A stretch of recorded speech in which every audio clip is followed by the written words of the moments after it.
아멘. 하나님은 지금도 우리와 함께 하십니다. 그래서 하나님이 원하시는 일들이 우리 삶 속에서 이루어지고 있습니다.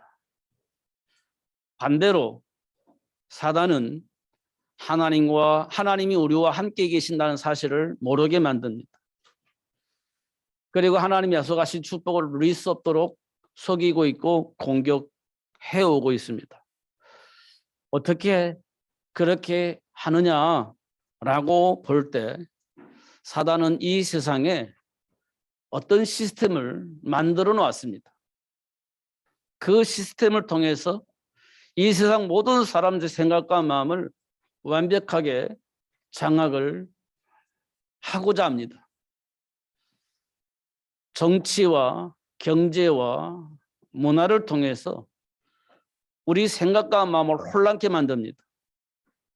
그래서 하나님과 함께하는 삶을 무시하게 만들고 하나님과 함께하는 삶을 무기력하게 만들고 세상에 흐르고 있는 정치, 경제, 문화 속에서 우리가 감당할 수 없는 힘을 보게 하여서 그 속으로 들어가도록 만들어버립니다. 이걸 시스템이라고 얘기를 하고 세상 문화라고 얘기를 합니다. 이거는 주어진 것은 없습니다. 그냥 흐름 속에 있습니다. 보이지 않는 흐름 속에 있습니다. 왜 그러냐면 보이지 않는 영적 세력인 사단이 지배하고 있기 때문에 볼 수는 없습니다. 그러나 흐름 속에서는 우리가 확인은 할 수가 있습니다. 이런 현장을 보면서 성경은 뭐라고 말씀하셨냐 보면 세상 풍조를 통해서 역사는 악한 영 이렇게 표현을 했습니다. 이 악한 영은 정사와 권세자를 통해서 만들어졌습니다. 세상 풍조는 악한 영에게 지배를 받고 있는 정사와 권세자를 통해서 만들어지고 있습니다. 그러므로 이 세상은 참으로 혼란합니다. 정치인들이, 경제인들이, 문화인들이 만드는 그 흐름 속에 악한 영이 있다는 사실을 우리는 전혀 알지 못합니다. 그냥 사람들이 그렇게 하나보다 이렇게 생각을 합니다. 그래서 우리는 세례의 왕 같은 사람이 나왔으면 참 좋겠다. 엘리야 같은 사람이 나왔으면 참 좋겠다. 예레미야나 선지자 중에 한 사람 같은 사람이 나왔으면 참 좋겠다. 그런 사람이 없으니 이 세상이 너무나 곤란하고 말로 표현할 수 없는 염려와 두려움 속에서 살게 되어지는 이 현장을 보는 것입니다. 그래서 세례요한이나 엘리야나 예레미야나 선지자 중에 한 사람이 나왔으면 좋겠다라고 생각을 하는 겁니다. 그런 사람이 나온다 할지라도 사실상의 문제는 해결되지 않습니다. 물론 네피림 문화 속에 있었던 창세기 6장에 성공한 삶을 누릴 수 있을지는 몰라요. 소돔과 고모라처럼 누구도 방해받지 않고 자유롭게 살 수 있는 문화는 자리 잡을 수 있을지 몰라요. 그러면 그럴수록 이 세상은 하나님과 전혀 상관이 없는 삶을 살게 되어집니다. 사단의 완벽한 성공입니다. 완벽한 성공처럼 보입니다. 이 세상의 모든 사람들이 원하는 모든 삶을 누릴 수 있는 문화를 만들어 놨으니 성공도 하면서 경제도 누리면서 무엇이든지 할 수 있는 삶의 문화를 만들어 놨으니 사람들은 너무나 환호하고 좋아했던 겁니다. 그러면서 하나님의 말씀은 거부하는 거죠. 무시하는 겁니다. 그런 삶의 문화를 만들어 놨습니다. 누가요? 사탄이. 악한 영이. 그런데 그건 보이지 않으니 사람들은 그런 사람들을 좋아합니다. 환호하는 겁니다. 그런 세상 속에 살고 있습니다. 어떻든 저주와 재앙 속에서도 혼돈이고 형통한 복을 누리는 삶을 만들어 놔도 이 세상의 모든 사람은 혼돈 속에 빠진 것입니다. 그리스도를 알지 못하면 그 누구도 혼돈 속에 있습니다. 저주와 재앙 속에 있어도 혼돈이고요. 부족함이 없는 삶을 누리고 있어도 혼돈입니다. 왜냐하면 진리를 모르기 때문에 그렇습니다. 그러나 하나님은 이런 삶의 현장 속에서 약속된 축복을 발견하여서 그 약속된 축복을 누릴 수 있도록 역사하시는 것을 확인할 수 있습니다. 이유는요, 이 땅의 모든 사람이 그리스도로 오신 예수님을 알지 못하면 이 세상 그 누구도 하나님이 약속하신 축복을 발견할 수도 없고 누릴 수도 없기 때문에 그렇습니다. 그래서 하나님은 하나님이 약속하신 축복을 발견하여서 누릴 수 있도록 할 수 있는 제자를 남겨놓으셨습니다. 그리고 그 제자들을 통해서 하나님이 약속하신 축복을 발견하여 누릴 수 있도록 하시는 것을 보게 되어집니다. 예수님이 부활하셔서 마가다라 방에 모였을 때 그 제자들에게 이렇게 말씀하셨어요. 오직 성령이 너에게 임하시면 너희가 권능을 받고 예루살렘과 온 유대와 사마리아와 땅끝까지 이르러 내 증인이 되리라. 이렇게 말씀을 하셨습니다. 그렇게 하시겠다고 약속을 하셨어요. 그 증인이 될 수 있는 사람들을 남겨놓으셨고 시간표에 따라서 그 증인들을 불러서 증인이 되어지게 하시는 하나님의 시간표를 봅니다. 분명히 그렇게 하셨어요. 가장 우리에게 중요한 사건이 있다고 한다면 창세기 3장 사건이에요. 선악과 사건이죠. 저는 유치부 때부터 들었던 메시지입니다. 유치부 때 들었고 나서 그 다음엔 별로 들어본 적이 없어요. 이 사건은 유치부 때 듣는 사건이 문제가 아니에요. 유치부 때 들어야 할 그런 사건이 아닙니다. 계속해서 들어야 되고 또 들어야 되는, 그래서 확인을 해야 되는 사건이에요. 우리 삶의 현장에서 일어나고 있는 그 흐름이 우리 생각과 마음을 장악을 했기 때문에 벗어나지 못합니다. 영적 사실을 우리가 인정하지 않으면 삶의 현장에 흐르고 있는 이 흐름을 보지 못합니다. 그냥 원망하고 불평하는 거예요. 왜냐? 하는 일이 안 되니까. 생각하는 일들이 안 되니까. 계획대로 안 되어지니까. 이놈의 세상 하면서 원망하고 불평하는 겁니다. 영적 흐름을 보지 못하면 우리는 늘 그렇게 사는 겁니다. 그러면서 어떻게 합니까? 타락하게 되어지죠. 왜냐? 내 마음을 추스릴 수 없으니 타락하게 되어지는 겁니다. 내 마음을 둘 곳이 없으니 타락하게 되어지는 겁니다. 그런 흐름이 있는 겁니다. 그 흐름을 만들어낸 겁니다. 누가? 사탄이.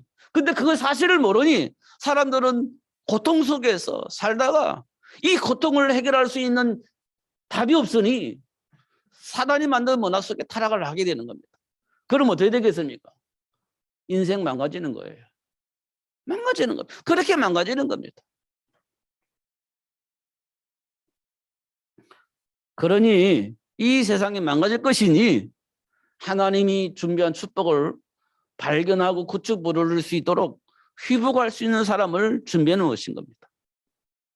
그 사람 중에 한 사람이 노아입니다. 노아를 통해서 하나님이 약속하신 축복을 발견하게 하시고 그 준비된 축복을 얻을 수 있도록 역사하신 것을 확인할 수 있어요. 노아가 방주 만들 때는 사람들이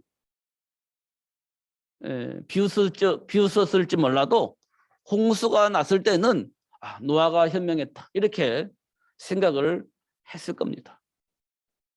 노아가 현명했구나. 노아가 하는 일이 살길이었구나라는 것을 알았을 겁니다. 하나님의 말씀을 들을 걸. 하나님의 말씀이 맞는 말이었구나. 진리였구나. 라고 생각을 했을 겁니다. 하나님과 함께하는 것이 최고의 축복이구나 라고 알았을 겁니다. 하나님이 그렇게 역사를 하시는 겁니다. 그래서 이 세상 모든 사람들이 하나님과 함께하는 삶을 선택할 수 있도록 역사하시는 것을 볼 수 있어요. 이 시대는 안 그러겠습니까? 이 시대도 그렇습니다. 점점 복음이 약화되어지고 있고 복음은 없어지고 오히려 철학이 난무하는 세상이 되었습니다. 하나님과 함께하는 것보다 철학이 난무합니다. 정신세계를 터치하면서 우리 생각과 마음을 자극을 하는 메시지는 넘쳐납니다.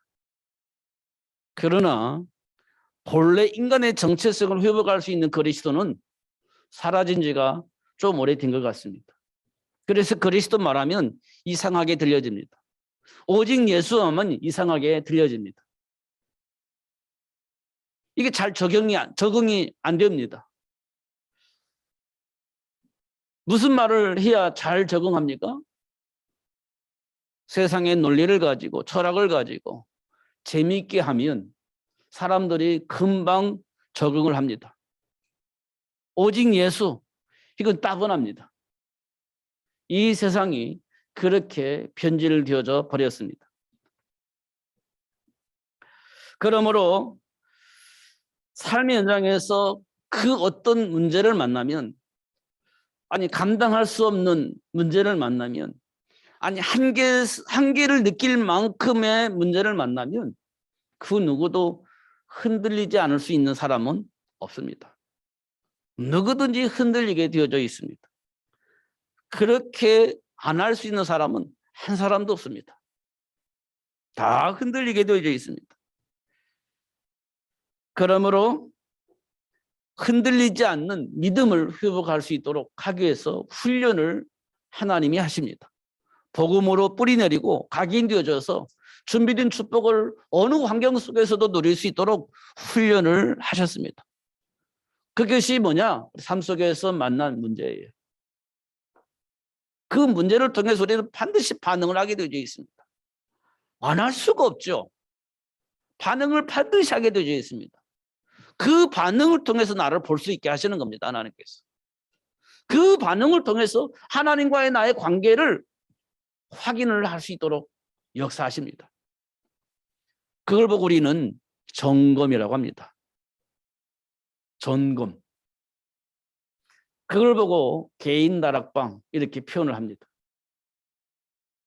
이거는 드러난 거기 때문에, 그리고 나에게서 나타나는 반응이기 때문에 이건 어떻게 거부할 수가 없어요. 내게서 나타나는 반응이니 부정할 수가 없는 겁니다. 근데 하나님의 말씀을 가지고 이걸 점검해 보니 사단이 얼마만큼 교묘하게 나를 속였는지, 내 안에 어떤 뿌리를 통해서 어떻게 하나님의 말씀을 왜곡하고 있는지를 확인할 수 있게 되어지는 겁니다. 하나님께로부터 은혜를 입은 자만이 할 수 있는 이 축복이에요. 이건 누구나 할 수 있는 게 아닙니다. 하나님께로부터 은혜를 받은 자는 그 문제와 사건을 가지고 힘들고 어렵지만 하나님 말씀을 통해서 나를 대비시켜서 점검을 하게 되어지는 겁니다. 하나님의 은혜를 입은 사람은. 그래서 그 속에서 답을 얻게 되어집니다. 그 속에서 하나님의 계획을 발견할 수 있게 되어지는 겁니다. 그걸 보고 우리는 훈련이라고 합니다. 그건 삶 속에서 하나님이 직접 우리에게 하시는 일입니다. 광야 40년이 딱 그랬습니다. 직접 하나님이 이스라엘 백성들을 훈련시켰어요. 딱 그랬습니다. 지금 우리 삶 속에서도 그렇게 역사하고 계십니다. 왜냐? 세계를 복음화해야 될 사람으로 하나님께로부터 부름받았으니 세계를 복음화할 수 있는 사람으로 살아야 되기 때문에 그런 훈련을 하나님께서 하시는 겁니다. 그 삶 속에서 만난 문제는요, 굉장히 중요한 축복의 시간표입니다. 아주 중요한 시간표. 누구한테도 배울 수 없는, 누구에게도 영향을 받을 수 없는, 하나님께로부터 직접적으로 영향을 받고 배우게 되어지는 최고의 축복 현장이 되어지는 겁니다. 꼭 확인하셔야 돼요. 그래서 하나님 말씀을 통해서 지금 내 삶 속에서 일어나는 여러 가지 문제와 사건을 통해서 드러나는 여러 가지 감정들을 이게 대비를 해보는 거예요. 그러면 확인할 수 있습니다. 하나님과의 관계 속에서 내가 율법주의적인지 신비주의적인 것인지 하나님이 약속하신 축복을 발견하고 누릴 수 있는 사람으로 잘 성장하고 있는지 확인할 수 있습니다. 그렇기 때문에 삶 속에서 만난 문제는 최고의 축복의 시간표입니다. 하나님의 약속을 누릴 수 있도록 하시는 훈련의 시간표, 발판의 시간표를 하나님에게 주신다는 사실을 확인할 수 있어요. 결국 삶의 현장에서 만난 문제는 인간의 정체성을 알고 그 배경을 알 수 있도록 하시는 시간표임을 알게 되어집니다. 우리가 결정적으로 알아야 할 것이 있습니다. 이걸 모르면 우리는 흔들리게 되어 있어요. 뭐냐면 음부의 권세가 우리를 결코 이길 수가 없다는 겁니다. 다시 말하면 우리 인생은 하나님께로부터 보장되어져 있다는 사실을 확인을 해야 됩니다. 그렇지 않으면 우리가 언제 어떻게 들러지 우리는 아무도 몰라요. 음부의 권세가 이길 수 없도록 하나님께서 우리를 축복하셨고 보장해 놓으셨다는 사실이 확인되어져야 흔들리지 않습니다. 위기 오면 흔들리잖아요. 아브라함이 기근 만났을 때 흔들렸잖아요. 베드로가 위기 만났으니까 흔들리잖아요. 음부의 권세가, 사망의 권세가, 사단의 권세가 우리를 이길 수가 없다, 결코 이길 수가 없다라고 하는 결론이 난다면 흔들리지 않습니다. 그러면 그냥 아무렇게나 살자는 말이 그렇지 않아요. 절대 그렇지 않습니다. 이게 이제 사단의 왜곡이고 속임수입니다. 거기에 우리가 놀아나면 안 돼요. 마태복음 28장에 보니까 하늘과 땅의 모든 권세를 가지신 예수님께서 세상 끝날까지 우리와 항상 함께 하시겠다 약속을 하셨어요. 하늘의 권세도 땅의 권세도 가지신 창조주 하나님이신 예수님이 우리와 항상 함께 하신다. 언제까지? 세상 끝날 날까지. 세상 끝날 날이 언젠가요? 예수님 재림하시는 날입니다. 그때까지 우리와 함께 하시겠다고 약속을 하셨어요. 이게 보장된 축복입니다. 왜냐, 하나님은 약속을 변개하지 않아요. 내가 너를 자녀 삼았는데 알고 보니까 내가 잘못 선택했다. 그렇게 한 적이 한 번도 없어요. 내 마음에 안 들어. 이제부터 너는 내 제자가 아니야. 라고 말한 적이 한 번도 없습니다. 왜냐, 만약에 그런 부분이 하나님께로부터 나타났다면 우리는 보장받을 수가 없어요. 근데 하나님은 그런 적이 없어요. 한 번도 없습니다. 어떻든 하나님이 함께 하셔서 하나님이 약속하신 축복을 누릴 수 있도록 역사를 하십니다. 또 한 가지, 우리는 문제는 하나님을 불신하고 떠난 죄가 있습니다. 그 문제가 우리에게는 늘 걸림돌이 되어집니다. 그 결과가 우리 삶 속에 드러나니 인정을 안 할 수가 없잖아. 내가 이런 놈이었구나. 내가 이런 삶을 지금까지 추구하며 살았구나. 이 나쁜 놈, 이런 것들이 삶 속에 막 드러납니다. 그럼 어쩔 수가 없는 거예요. 드러나니. 그게 뭐냐? 하나님을 불신하고 떠난 죄의 결과예요. 그 사실 드러났으니 걸려 넘어질 수밖에 없습니다. 사단은 그걸 이용해서 우리를 계속 올무로 잡고 끝까지 하나님과의 관계를 회복할 수 없도록 속이고 있는 겁니다. 그런데 하나님께서 우리에게 약속을 하셨어요. 창세기 3장 15절에 사단의 머리를 상하게 하고 사단의 올무에 묶인 우리를 해방시켜 주실 여자의 후손을 보내주시겠다고 약속을 하셨습니다. 그리고 실제적으로 사단의 머리를 박살내고 거기에 묶인 우리를 해방시켜 주셨어요. 십자가에서 부활하심으로 완벽하게 회복시켜 주셨어요. 그러니 이제는 묶일 필요가 없는 겁니다. 왜냐? 해방시켜 주셨어요. 자녀의 신분과 권세를 회복시켜 주셨어요. 그러니 더 이상 사단에게 속을 필요가 없습니다. 그렇기 때문에 사단은 우리를 이길 수가 없는 겁니다. 이미 다 해결해 주셨고 회복시켜 주셨으니 사단이 간섭할 이유가 없어진 겁니다. 통로가 없어져 버린 겁니다. 그래서 음부의 권세가 이길 수가 없어요. 더더군다나 강한 자를 결박할 수 있는 권세를 회복시켜 주셔서 그 강한 자를 결박할 수 있는 권세의 축복을 누릴 수 있게 되어집니다. 그러니 사단이 우리를 어떻게 할 수가 없는 거지. 싸워본들 이기게 되어 있는 겁니다. 공격해온들 그들은 실패할 수밖에 없는 존재가 되었어요. 왜냐? 그들을 이길 수 있는 권세가 회복되어졌기 때문에, 사용하면 되어지기 때문에 그렇습니다. 다윗이 골리앗을 이기듯이 우리는 사단의 권세를 이길 수가 있습니다. 사단의 일을 멸하신 그리스도 이름으로. 그러니 음부의 권세가 우리를 간섭할 수가 없습니다. 이겨먹을 수가 없는 거예요. 이 축복을 모르기 때문에 당하는 건데, 이 축복을 알려서 모든 사람이 이 축복을 누릴 수 있도록 알리는 전도자도 하나님께서 우리를 불러서 세우셨다는 겁니다. 그럼 우리가 알아야 되겠죠. 그러면 당연히 이 땅의 모든 사람들에게 이 축복을 전하는 삶을 살 수 있게 될 것입니다. 그래서 하나님은 어떻게 하셨냐? 하나님이 원하신 그 일을 위해서 가나안 땅이 회복되어져야 됩니다. 근데 이미 이스라엘 백성은 애굽의 노예로 장악되어져 있어요. 400년 동안 애굽에서 노예 생활을 하고 있는 겁니다. 이스라엘 백성을 통해서 이스라엘 백성이 가나안 땅에 들어가서 가나안 땅을 통해서 예수님이 오셔야 되는데, 이스라엘 백성들은 이미 가나안 땅을 떠나서 애굽의 노예 생활을 하고 있는 겁니다. 그것도 400년 동안.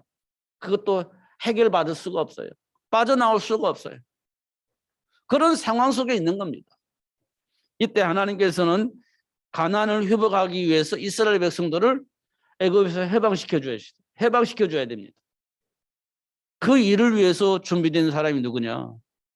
모세입니다. 누구를 통해서 준비됐냐? 부모를 통해서 준비됐어요. 왜요? 해방시키려고. 해방되는 게 문제가 아니에요.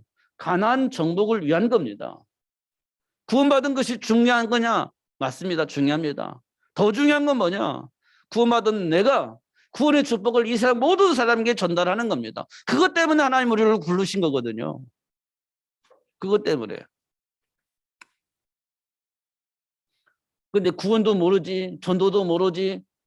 그러면 하나님과 함께하는 삶의 이유가 우리에게는 없는 거예요. 구원을 몰라요. 구원. 왜 구원해 주셨는지는 몰라. 그럼 삶의 이유가 없는 겁니다. 그러니 그리스도가 나에게 무슨 힘이 있겠어요? 하나님 나와 함께 계시는 것이 무슨 의미가 있겠어요? 아무런 의미가 없는 겁니다. 출애굽이 중요하지 않습니다. 가나안 정복하는 게 중요합니다. 그래서 출애굽을 한 다음에 이유를 알 수 있도록 광야 40년의 훈련을 합니다. 가나안 땅 정복할 제자를 만들어내는 거죠. 40년 동안 가나안 땅을 정복할 제자로 만들어 나가는 겁니다. 결국 가나안 땅을 정복하고 회복할 수 있도록 하나님이 역사를 하시는데 어떻게 하냐? 약속을 믿는 사람으로 만들어서 하나님과 함께하는 삶을 누리게 만들어 놓고 하나님과 함께 가나안 땅이 정복되어지도록, 그리고 회복되어지도록 하시는 하나님 역사를 체험하게 되어집니다.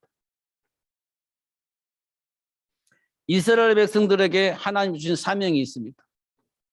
세계를 복음화할 수 있는, 예수가 그리스도라는 사실을 말할 수 있는 백성으로 하나님이 이스라엘을 선택을 한 겁니다. 이스라엘을 통해서 예수님이 이 땅에 오셨죠. 그러려면 이스라엘은 어떤 상황이 되어져야 되냐면 하나님과 항상 소통하는 삶을 살아야 됩니다. 하나님과 항상 소통을 해야 돼요. 그래야 하나님과 함께 하나님 원하시는 일을 할 수가 있습니다. 그게 이스라엘입니다. 그 이스라엘이 하나님과 소통이 끊어져 버린 겁니다. 하나님과 소통이 끊어지면 어떻게 되겠어요?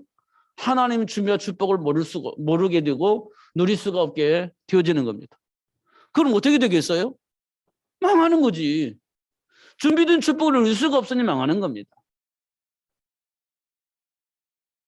그래서 하나님은 그 이스라엘 백성들에게 주어진 사명을 회복할 수 있도록 하기 위해서 주변의 강대국들을 통하여 포로로 잡혀가게 만드는 겁니다. 소통이 안 되니 소통할 수 있는 길을 만들기 위해서 강대국을 통해서 그들을 포로로 잡아가게 만드는 겁니다.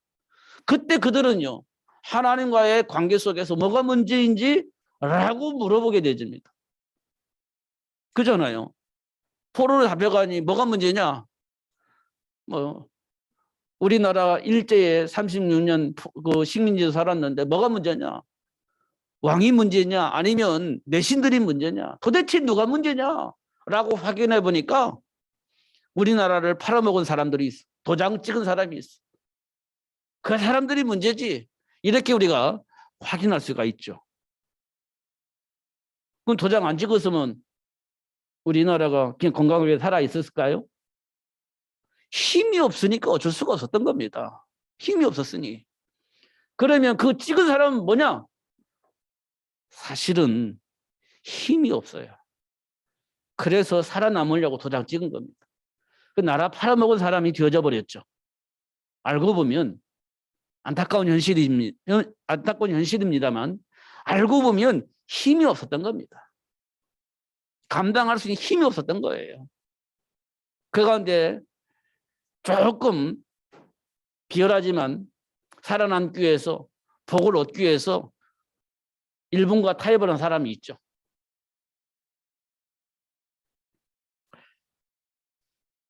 이스라엘이 딱 그랬습니다. 그러니까 이제 확인해 보는 거예요. 뭐가 문제인지. 하나님과 소통이 끊어졌었구나. 알게 되어집니다. 하나님과의 소통이 매우 중요한 일인데 그것이 중단되어졌구나. 왜? 전하는 사람이 없으니 그렇게 되어졌구나라고 깨닫게 되어집니다. 이때 하나님께서 그 사람 중심으로 해서 이스라엘 백성들이 포로에서 돌아오게 되어집니다. 그럼 그들이 제일 먼저 한 일이 뭐겠어요? 하나님과 소통할 수 있는 예배를 회복하고 그 예배를 회복할 수 있는 성전 건축이 제일 먼저였습니다. 포로로 돌아온 이후에 그들은 제일 먼저 하는 게 뭐냐? 하나님과 소통할 수 있는 성전 건축이 제일 먼저였어요. 그것이 문제였으니 그걸 회복하는 겁니다. 왜냐하면 이스라엘 백성을 통해서 이 세상 모든 사람들에게 하나님과 함께하는 축복의 비밀을 전달할 수 있는 나라로 만들었기 때문에 그 나라를 그렇게 만든 겁니다. 그렇다면 지금 우리는요, 똑같습니다. 하나님과 소통이 안 되면 교회가 어떻게 되겠어요? 망하는 겁니다. 하나님과 소통이 안 되면 어떻게 되겠어요? 교회가 교회 역할을 못합니다. 그럼 어떻게 되겠어요? 세상 사람들이 욕먹어요. 비난받아요. 무시당합니다. 세상 문화에 완전히 종속이 되어집니다. 세상 사람들이 시키는 대로 할 수밖에 없는 상황이 만들어지는 겁니다. 완전히 포로가 되어지고 속국이 되어지는 거죠. 누가? 교회가. 그러면 어떻게 하냐? 그때 이제 사람들이 뭐 했냐? 회개하는 역사가 일어났죠. 회개하는 겁니다. 하나님 앞에서. 그럼 하나님께서 다시 회복시켜 주셨어요. 지금 이 시대가 다 그렇습니다. 우리는 하나님과의 관계 속에서 회복을 해야 되고 또 하나님이 원하시는 그 일을 안 했기 때문에 회개하고 하나님이 원하는 그 일을 위해서 헌신할 수 있는 삶을 위해서 기도해야 하는 겁니다. 하나님은 지금도 여전히 처음부터 끝까지 세계 복음화를 이루기 위해서 역사하고 계십니다. 그 세계 복음화를 이룰 제자들을 통해서 세상을 살릴 수 있는 전도 시스템 축복을 누릴 수 있도록 그렇게 역사를 하셨어요. 잘 확인해 보시면 그렇게 하나님이 역사하시는 것을 확인할 수 있습니다. 중요한 것은 계속해서 제가 마음속에 중심을 가지고 기도하면 항상 저에게 하나님께서 주시는 응답이 있습니다. 말씀을 못 듣는다는 겁니다. 말씀을 못 들어요. 안 듣는 게 아니라 못 들어요. 왜 못 들을까요? 글쎄 잘 모르겠어요. 제 생각으로는, 제 마음으로는 저를 향해서 하나님이 하시는 것은 다른 생각이 있어요. 그걸 우리는 동기라고 하죠. 육신적인 생각, 하나님이 하시고자 하는 그 일보다 육신적인 생각, 그 생각에 사로잡히니 하나님의 말씀이 안 들려지는 겁니다. 그렇게 들려져요. 그냥 하나님의 말씀이 안 들려지니 하나님과 관계를 회복할 수가 없고, 하나님과 관계를 회복하지 않으니 하나님이 약속하신 축복을 볼 수도 없고 누릴 수가 없게 되어지는 겁니다. 그래서 하나님께서 원하는 자를 불러서 관계를 회복해 하시고, 관계가 회복된 그들을 통해서 준비된 축복을 보게 하시고, 그 준비된 축복을 누릴 수 있도록 역사하시는 겁니다. 그 사람들 통해서 현장을 살리는 전도 시스템이 되어지도록 하나님이 역사하신다는 거예요. 누디아들을 통해서 빌립보 지역을 살릴 수 있도록 역사하셨는데, 루디아가 복음을 듣기 전에 빌립보 지역의 현장을 보면 귀신 들려 점하는 여종이 빌립보 지역의 사람들을 완전히 장악했습니다. 문제만 오면, 위기만 오면 누구를 찾아가냐? 귀신 들려 점하는 자에게 찾아가서 점을 보고 삶의 문제를 해결을 받았던 겁니다. 그게 빌립보 지역의 모습입니다. 근데 그 점하는 귀신 들린 여종의 주인은 그 귀신 들린 여종을 통해서 수많은 돈을 버는 거예요. 그 사람이 귀신에게 들렸든 말든 중요하잖아요. 그 귀신 들린 여종 때문에 돈을 버는 거예요. 그럼 계속 그 귀신 들려 점을 보는 여종의 모습을 계속 유지를 해야 되겠죠. 그래야 내가 돈을 버는 거니까. 그런데 그 귀신 들린 여종이 귀신에게서 완전히 해방되어집니다. 그러면 점을 볼 수가 없죠. 그러면 당장 무슨 문제가 오죠?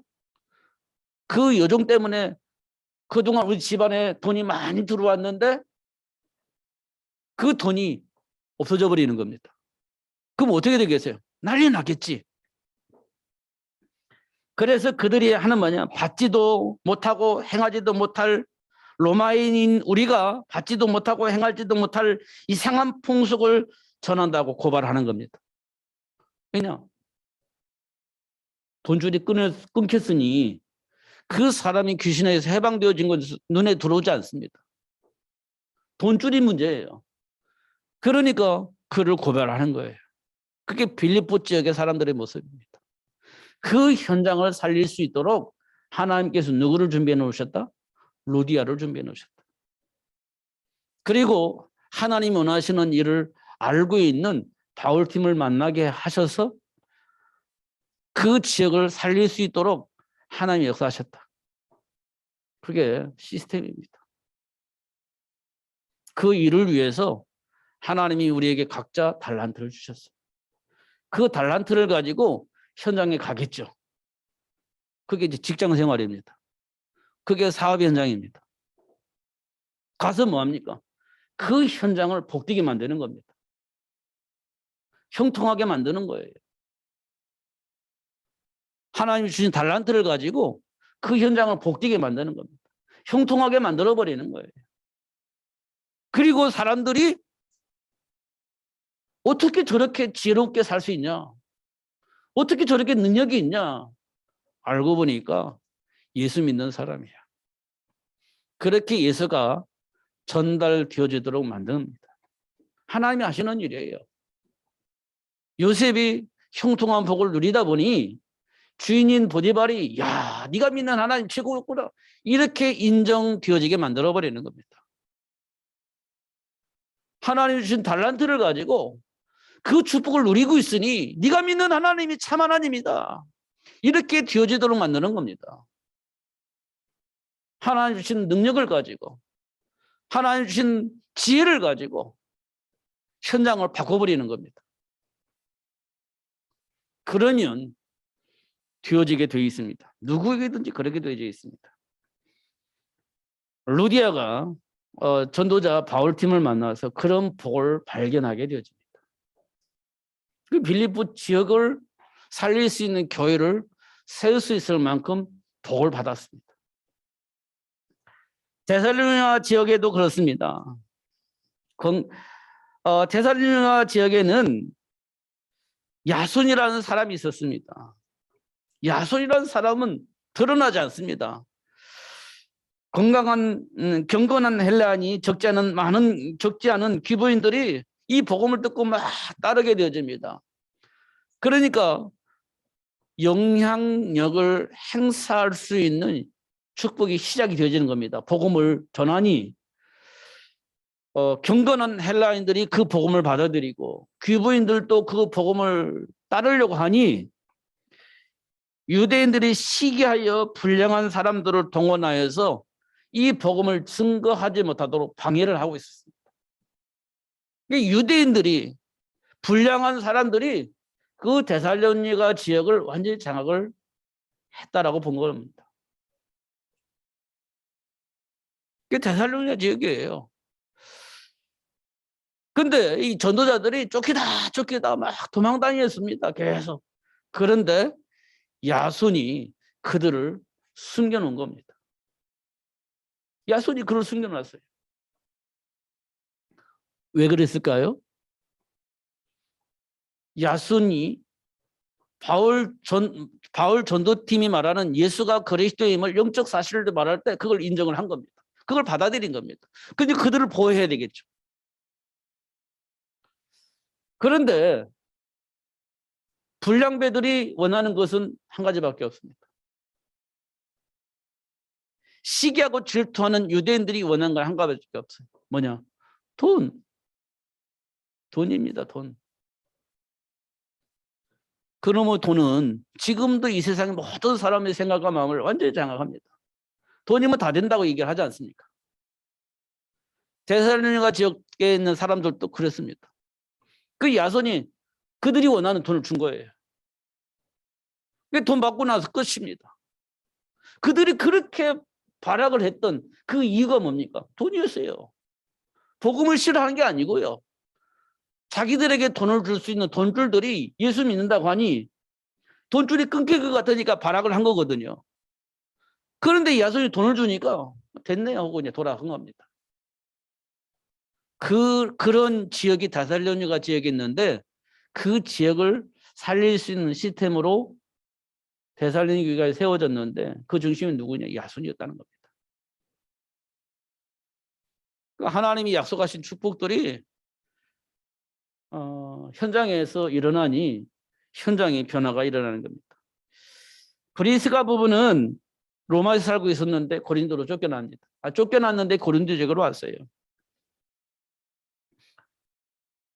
그런데 고린도 쪽에는 잘 확인해 보니까 너희 중에 음행이 있다 함을 듣는다 이렇게 되어 있어요.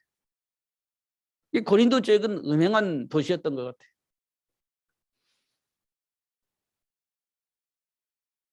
그리고 수많은 갈등 속에 송사가 일어났었나 봐요. 송사가 뭐죠?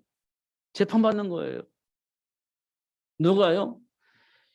이게 세상 법정에 송사하지 말라 이 말은 예수 믿는 사람들끼리 서로 송사하는 거예요. 예수 믿는 사람들이 서로 재판을 받는 거예요. 세상 법정에 가가지고.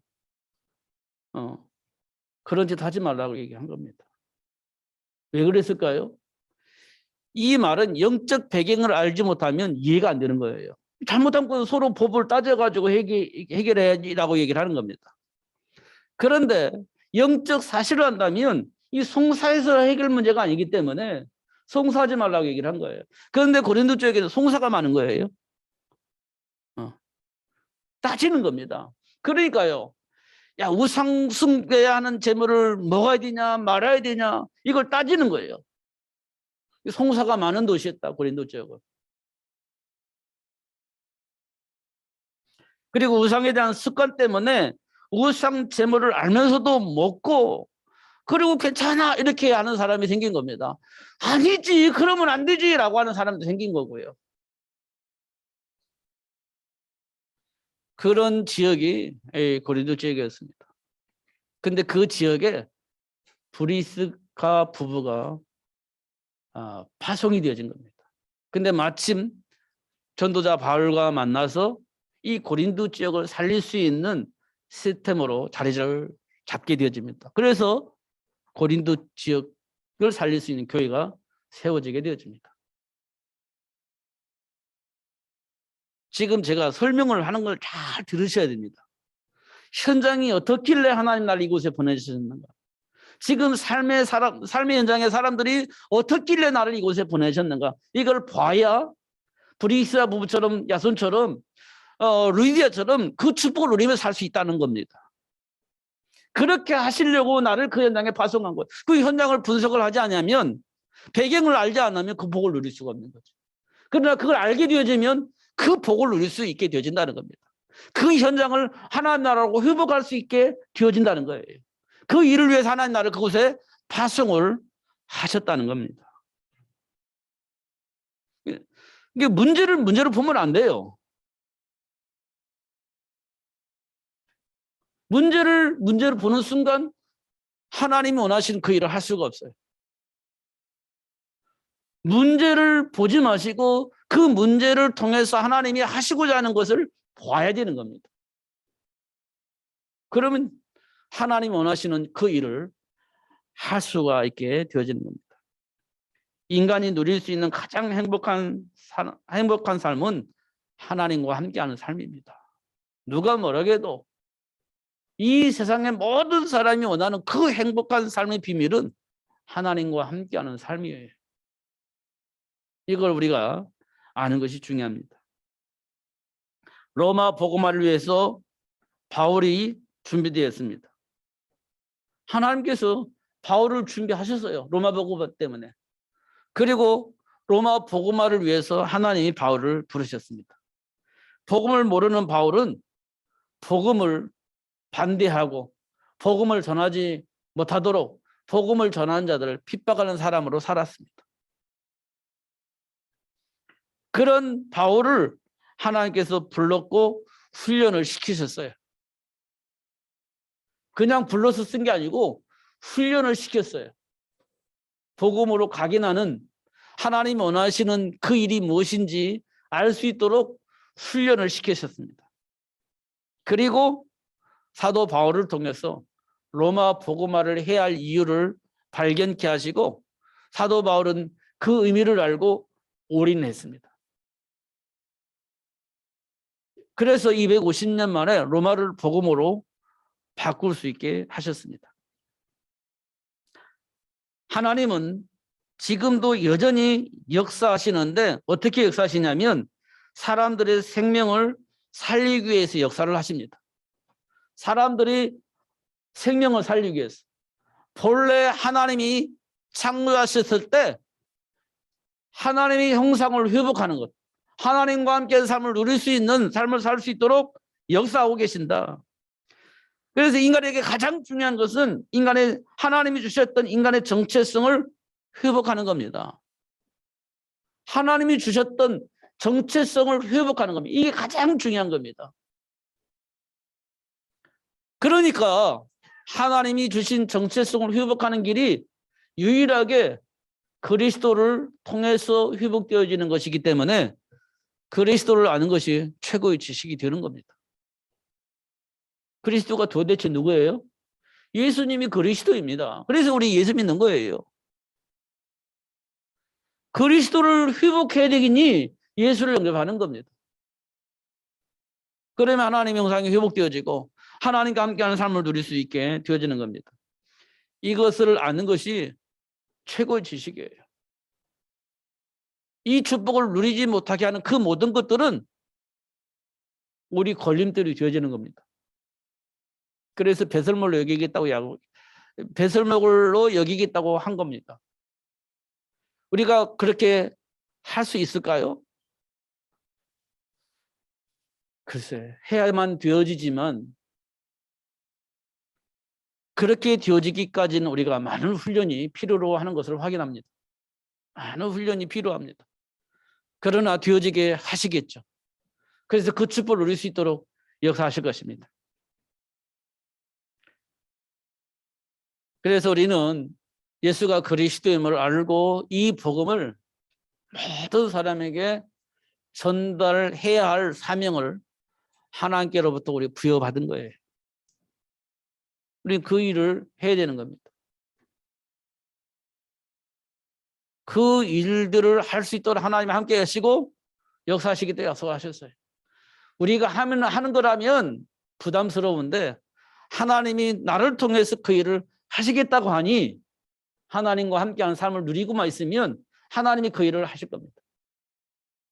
80세 노인 모세를 불러가지고 출애굽을 하라고 하니 모세는 할 수 없다고 손 내밀었어요. 할 수 없습니다. 못합니다. 그런데 하나님께서 함께 하시겠다. 그래도 못합니다. 그런 모세와 하나님이 함께 하셔서 출애굽을 할 수 있도록 하셨거든요. 우리는 할 수 없다라고 손 내밀 수 있을지 몰라도 하나님 우리를 통해서 하나님 원하시는 일이 되어지도록 하실 것이라는 겁니다. 그래서 세계복음만 되어지는 거예요. 그래서 흑암 조직은 무너지게 되어 있고 그래서 그 흑암 조직에 쌓여있던 그 현장이 하나님 나라로 회복되어지게 되어 있는 겁니다. 그 일을 위해서 하나님 좋아요를 부르셨다는 거예요. 사도 바울은 로마를 복음화하기 위해서 부름을 받았다는 사실을 알았기 때문에 항상 마음속 깊은 곳에 로마 복음화를 꿈꿨습니다. 항상 말하기를 로마 복음화 이걸 꿈꾸고 있었기 때문에 항상 로마를 보고 있었던 겁니다. 예루살렘에 있을 때도 이 복음이 로마에도 전달되어야 할 것이다. 어느 곳에 가든지 뭘 하든지 간에 로마에게 이 복음이 증거되어질 것이다 라고 늘 생각을 했습니다. 왜냐? 로마가 이 세상 모든 사람에게 영향을 입히고 있기 때문에 그 로마가 바뀌어야 세상에 복음화 될 것이기 때문에 로마 복음화를 꿈꿨던 겁니다. 우리도 세계를 복음화하려면 지금 이 세상에 가장 영향력을 입힐 수 있는 그 시스템을 바꿔야 되는 겁니다. 그래야 복음화될 수 있어요. 그 일 때문에 하나님 저와 여러분 부르셨습니다. 과연 감당할 수 있을까? 좀 부정적인 사고를 하고 있을 겁니다. 그렇지만 하나님이 나와 함께 계신다면 할 수 있게 되어집니다. 빌립보서 4장 13절에 사도 바울이 그랬듯이 내게 능력 주신 자 안에서 할 수 있다. 그게 우리 믿음이고 고백입니다. 하나님이 역사하실 겁니다. 되어지게 하실 겁니다.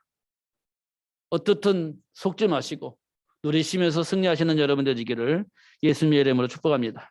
기도하겠습니다. 하나님 아버지 감사합니다. 오늘 또 최고의 복을 주셔서 감사합니다. 알게 해주셔서 감사합니다. 누리며 살 수 있도록 성령으로 충만하게 하여 주옵소서. 예수 그리스도 이름으로 기도하옵나이다.